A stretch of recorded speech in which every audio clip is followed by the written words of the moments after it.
Chapter 6, The Shepherdess. "You're dead?" said Tiffany. She looked around. Feagles were picking themselves up and grumbling, but no one was going whaley, whaley, whaley, and Rob Anybody wasn't making any sense at all. "Well, if you think you're dead, then what are they?" She went on, pointing to a couple of small bodies. "Oh, they've gone back to the land of the living," said Rob Anybody cheerfully.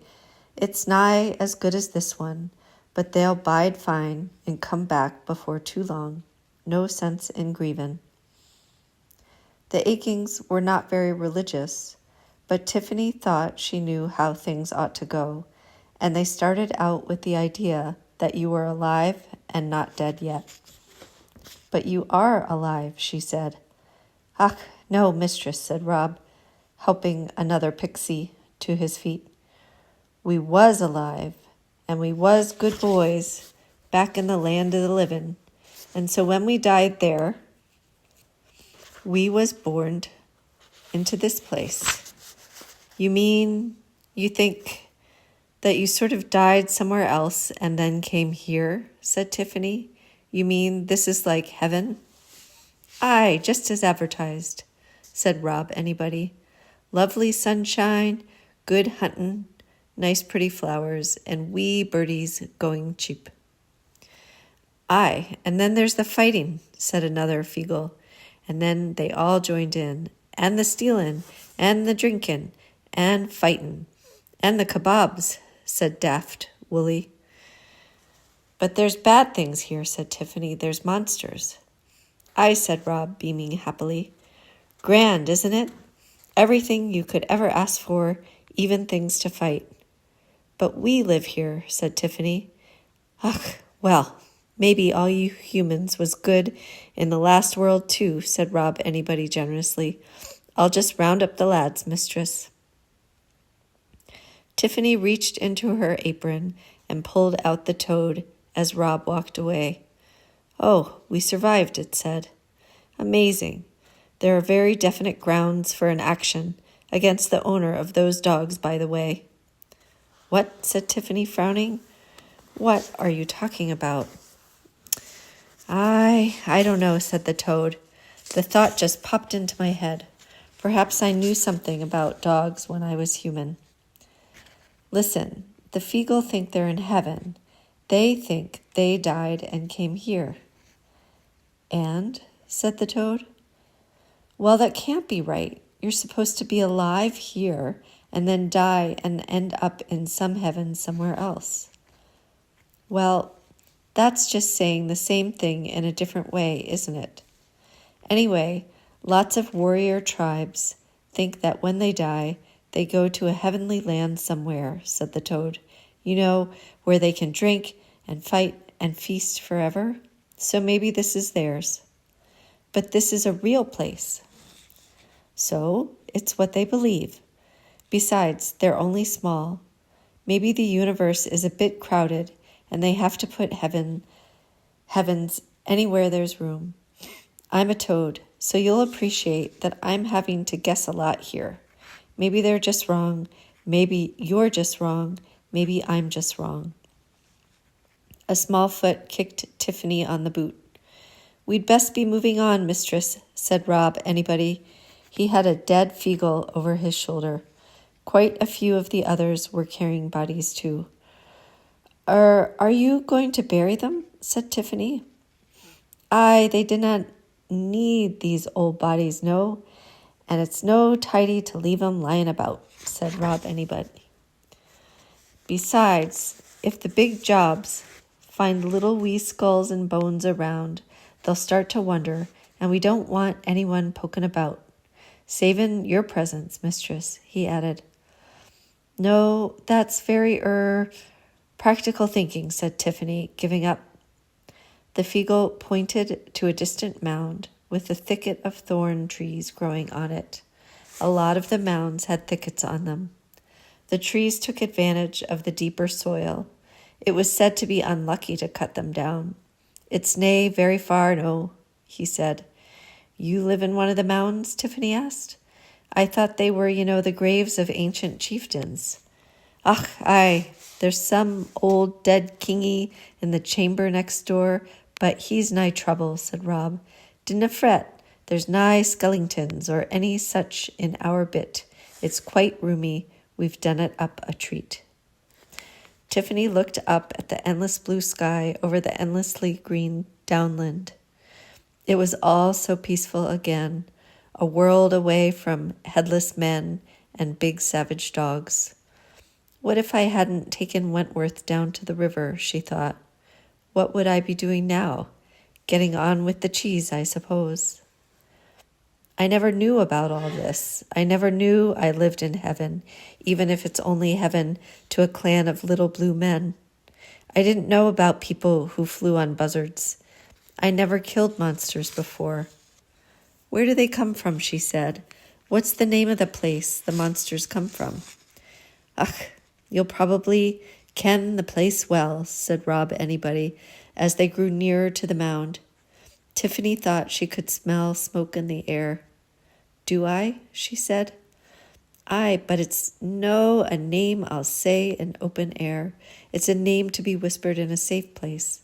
I'll no say it under this sky. It was too big to be a rabbit hole, and badgers didn't live up here, but the entrance to the mound was tucked among the thorn roots, and no one would have thought it was anything but the home of some kind of animal. Tiffany was slim, but even so, she had to take off her apron and crawl on her stomach under the thorns to reach it, dragging the apron behind her. And it still needed several Feagles to push her through. At least it didn't smell bad, and once you were through the hole, it opened up a lot. Really, the entrance was just a disguise. Underneath, the space was the size of quite a large room, open in the center, but with Feagle-sized galleries around the walls from floor to ceiling. They were crowded with pixies of all sizes, washing clothes, arguing, sewing, and here and there fighting and doing everything as loudly as possible.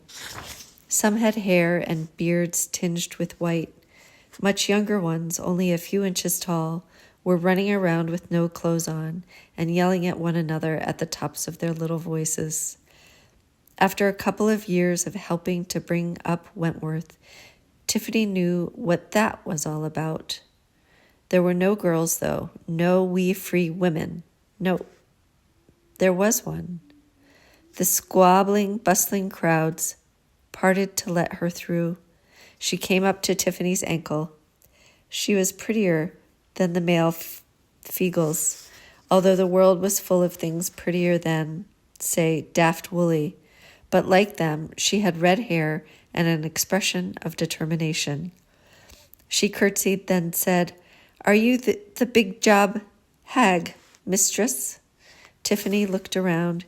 She was the only person in the cavern who was over 7 inches tall. Yes, she said, more or less, yes. I am Fionn. The Kelda says to take the Felda... I am Fionn. The Kelda says to tell you the wee boy will come to nae harm yet. She's found him, said Tiffany quickly. Where is he? Nay, but the Kelda knows the way of the Quinn.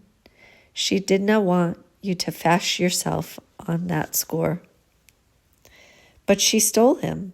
Aye, 'tis complicated. Rest a wee while. The Kelda will see you presently. She is not strong now.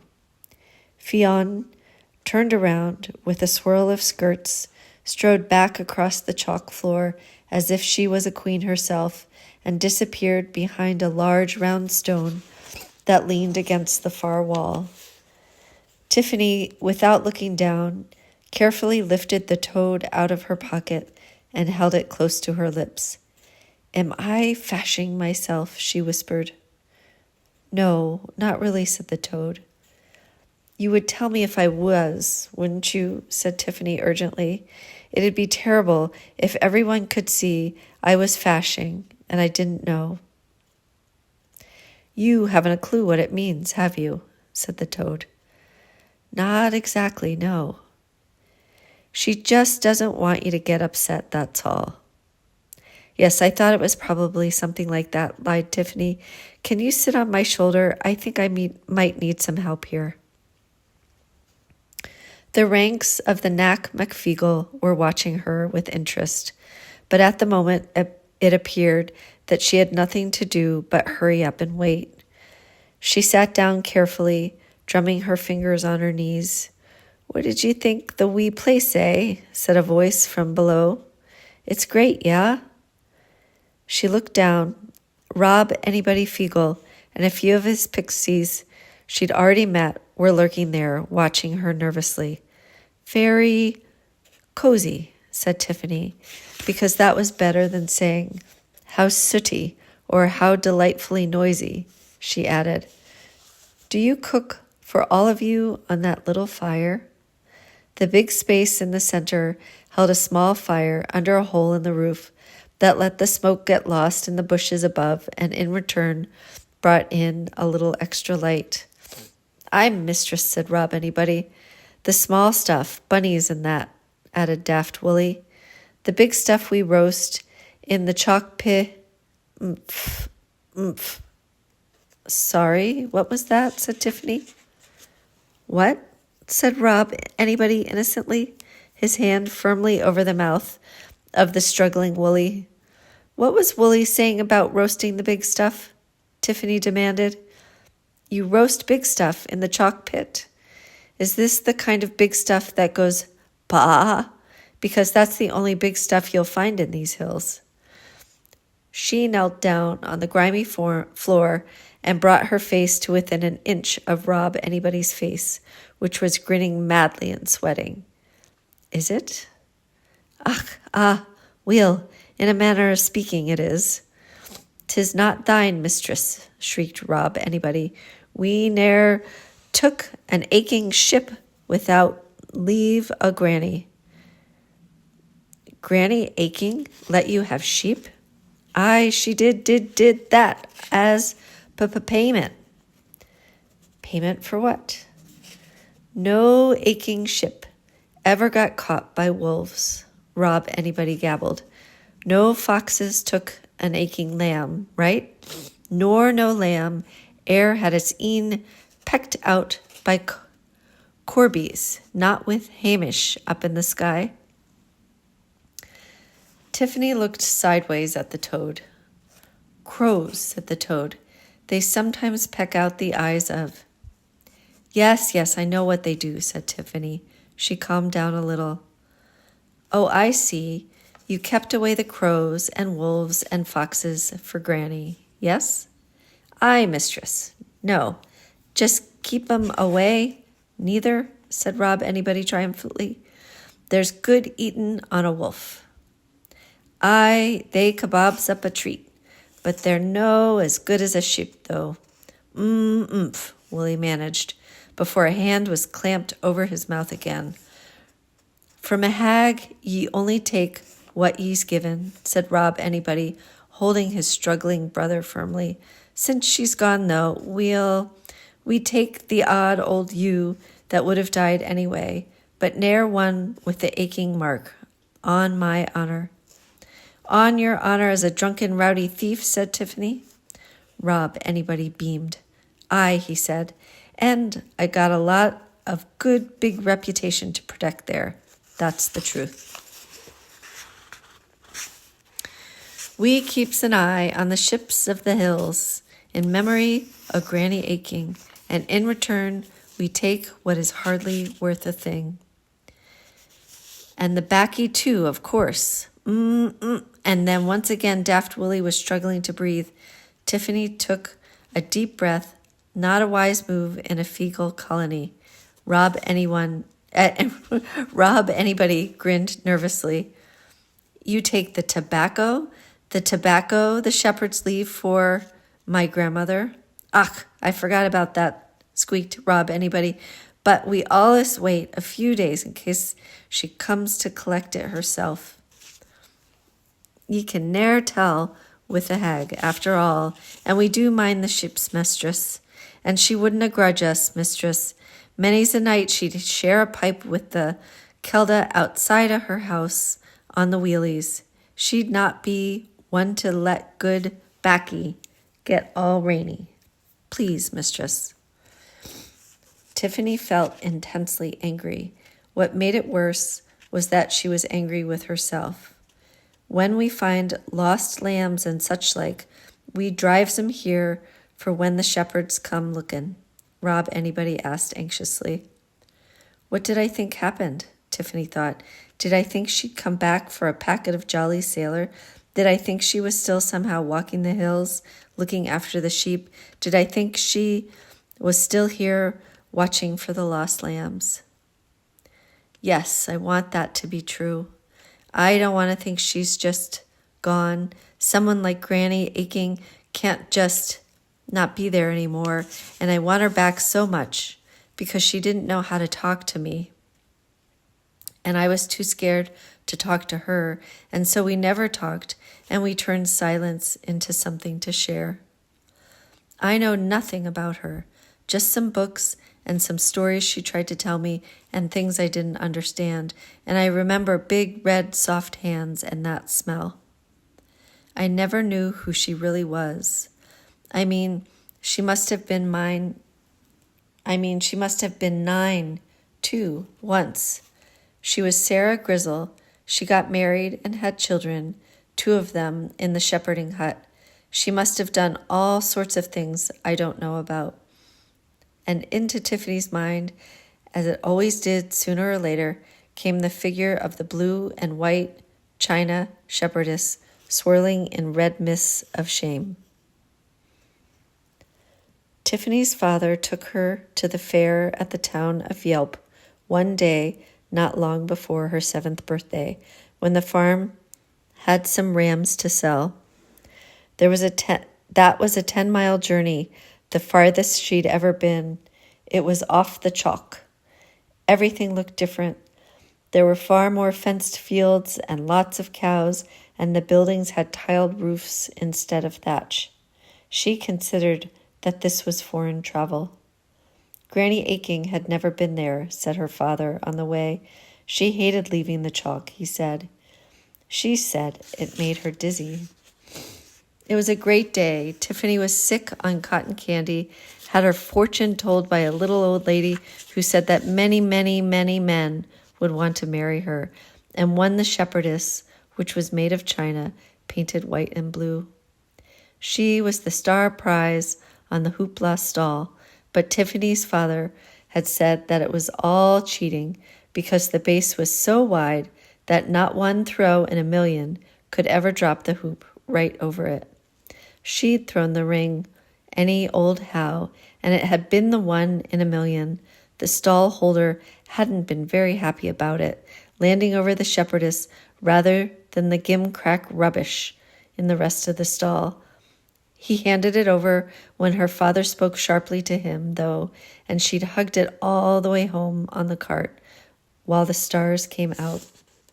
Next morning, she'd proudly presented it to Granny Aching. The old woman had taken it very carefully in her wrinkled hands and stared at it for some time. Tiffany was sure now that it had been a cruel thing to do. Granny Aching had probably never heard of shepherdesses. People who cared for sheep on the chalk were all called shepherds, and that was all there was to it. And this beautiful creature was as much unlike Granny Aching as anything could be. The china shepherdess had an old-fashioned long dress with the bulgy bits at the sides that made it look as though she had saddlebags in her knickers. There were blue ribbons all over the dress and all over the rather showy straw bonnet on the shepherd's crook, which was a lot more curly than any crook Tiffany had ever seen. There were even blue bows on the dainty foot poking out from the frilly hem of her dress. This wasn't a shepherdess who'd ever worn big old boots stuffed with wool and tramped the hills in the howling wind with the sleet being driven along like nails. She'd never tried in that dress to pull out a ram who got his horns tangled in a thorn patch. This wasn't a shepherdess who'd kept up with the champion shearer for 7 hours, sheep for sheep, until the air was hazy with grease and wool and blue with cussing. And the champion gave up because he couldn't cuss the sheep as well as Granny Aching. No self-respecting sheepdog would ever come by or walk up for a simpering girl with saddlebags in her pants. It was a lovely thing, but it was a joke of a shepherdess, made by someone who'd probably never seen a sheep up close. What had Granny Aching thought about it? Tiffany couldn't guess. She'd seemed happy, because it's the job of grandmothers to be happy when grandchildren give them things. She'd put it up on her shelf, and then taken Tiffany on her knee and called her my little Jigget in a nervous sort of way, which she did when she was trying to be grandmotherly. Sometimes, in the rare times Granny was down at the farm, Tiffany would see her take down the statue and stare at it. But if she saw Tiffany watching, she'd put it back quickly and pretend she'd meant to pick up the sheep book. Perhaps Tiffany thought, wretchedly, the old lady had seen it as a sort of insult. Perhaps she thought she was being told that this was what a shepherdess should look like. She shouldn't be an old lady in a muddy dress and big boots with an old sack around her shoulders to keep the rain off. A shepherdess should sparkle like a starry night. Tiffany hadn't meant to. She'd never meant to, but perhaps she had been telling Granny that she wasn't right. And then a few months after that, Granny had died, and in the years since then, everything had gone wrong. Wentworth had been born, and then the Baron's son had vanished, and then there had been that bad winter when Mrs. Snapperly died in the snow. Tiffany kept worrying about the statue. She couldn't talk about it. Everyone else was busy or not interested. Everyone was edgy. They'd have said that worrying about a silly statue was silly. Several times she nearly smashed the shepherdess, but she didn't because people would notice. She wouldn't have given something as wrong as that to Granny Aching now, of course. She'd grown up. She remembered that the old lady would smile oddly sometimes when she looked at the statue. If only she'd said something, but Granny liked silence. And now it turned out that she made friends with a lot of little blue men who walked the hills looking after the sheep because they liked her too. Tiffany blinked. It made a kind of sense. In memory of Granny Aching, the men left the tobacco, and in memory of Granny Aching, the Knack McFeagle minded the sheep. It all worked, even if it wasn't magic, but it took Granny away. Daft Willie, she said, staring hard at the struggling pixie and trying not to cry. Is it true what Rob anybody told me? Daft Willie's eyebrows went up and down furiously. Mr. Feagle, you can please take your hand away from his mouth, said Tiffany. Daft Willie was released. Rob anybody had looked worried, but Daft Willie was terrified. He dragged his hat off and stood holding it in his hands as if it was true, as if it was some kind of shield. Is all that true, Daft Willie? Said Tiffany. Oh, whaley, whaley. Just a simple yes or simply aye or nay, please. Aye it is, blurted out Daft Willie. Oh, whaley, whaley. Yes, thank you, said Tiffany, sniffing and trying to blink the tears away. All right, I understand. The Feagles eyed her cautiously. You're nae gonna get nasty about it, said Rob anybody. No, it all works. She heard it echo around the cavern, the sound of hundreds of little men sighing with relief. She did not turn me into a pismire, said Daft Willie, grinning happily at the rest of the pixies. Hey, lads. I talked with the hag, and she did not e'en look at me crosswise. She smiled at me. He beamed at Tiffany and went on. And d'ye ken, mistress, that if'n you hold the baccy label upside doon, then part of the sailor's bonnet and his ear become a lady with nigh... Ach, there I goes again, accidentally, nearly throttling ya, said Rob Anybody, his hand clamping over Willie's mouth. Tiffany opened her mouth, but stopped when her ears tickled strangely. In the roof of the cave, several bats woke up and hastily flew out of the smoke hole. Some of the Feagles were busy on the far side of the chamber. What Tiffany had thought was a strange round stone was being rolled aside, revealing a large hole. Now her ears squelched and felt as though all that wax was running out. The Feagles were forming up in 2 rows, leading to the hole. Tiffany prodded the toad. Do I want to know what a pismire is?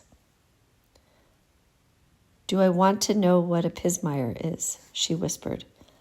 It's an ant, said the toad. Oh, I'm slightly surprised. And this sort of high-pitched noise? I'm a toad. We're not good at ears, but it's probably him over there. There was a Feagle walking out of the hole from which came, now that Tiffany's eyes had become accustomed to the gloom, a faint golden light. The newcomer's hair was white instead of red, and while he was tall for a pixie, he was skinny as a twig. He was holding some sort of fat skin bag, bristling with pipes. Now, there's a sight I don't reckon many humans have seen and lived, said the toad. He's playing the mouse pipes. They make my ears tingle. Tiffany tried to ignore the 2 little ears still on the bag of pipes. High-pitched, see, said the toad. Of course the pixies hear sounds differently than humans do. He's probably their battle poet, too. You mean he makes up heroic songs about famous battles? No, he recites poems that frighten the enemy. Remember how important words are to the Mac-Feeble. Well, when a well-trained Gonagle starts to recite, the enemy's ears explode. Ah, it looks as though they're ready for you. In fact, Rob Anybody was tapping politely on Tiffany's toe cap. The Kelda will see you now, mistress, he said. The piper has stopped playing and was standing respectfully beside the hole. Tiffany felt hundreds of bright little eyes watching her. Special sheep liniment, whispered the toad. Pardon? Take it in with us, the toad said insistently. It'd be a good gift. The pixies watched her carefully as she lay down again and crawled through the hole behind the stone, the toad hanging on tightly. As she got closer, she realized that what she'd thought was a stone was an old round shield, green-blue and corroded with age.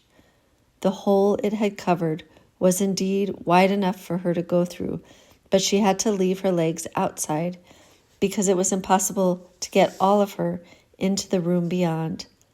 One reason was the bed, small though it was, which held the Kelda. The other reason was that what the room was mostly full of, piled up around the walls and spilling across the floor, was gold.